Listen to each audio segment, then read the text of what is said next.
Hello friends! So heto na nga, last Sunday ay nag-celebrate ng birthday ang aming pogi at dancerist na pinsan na si Koyang Hernerson. Ginanap ito sa isang resort at naka-catering pa. Wow naman! Siyempre, mawawala ba naman kami?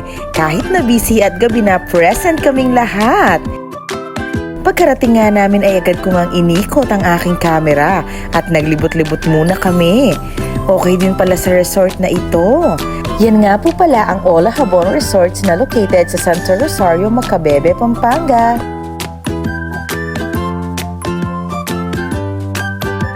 At ayan nga si Rayray. Ayaw munang kumain. Gusto niya mag-swimming na daw sila ni Ate Kuling niya. Nandito rin ang aming ibang mga relatives pero hindi kumpleto ang Clarin Clan dahil malayo at busy nga yung karamihan.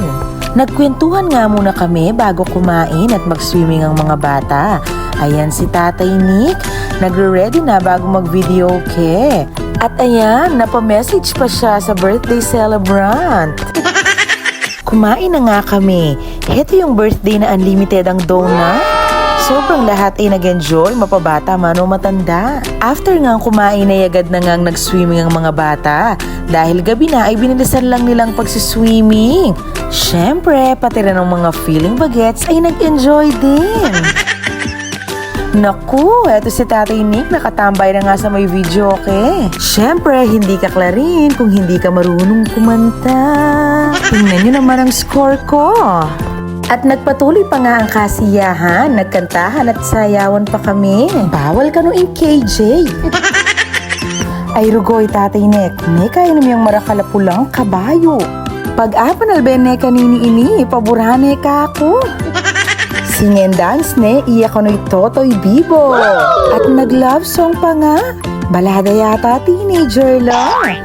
Sabi ko naman sa inyo, family of singers kami. Ayan si Ate Colleen at Daddy Ramil, di rin nagpaawat. Ay feeling may concert to, makibat kaya pa kayong kanta. Super happy talaga ang birthday. Salamat po sa panonood. Bye!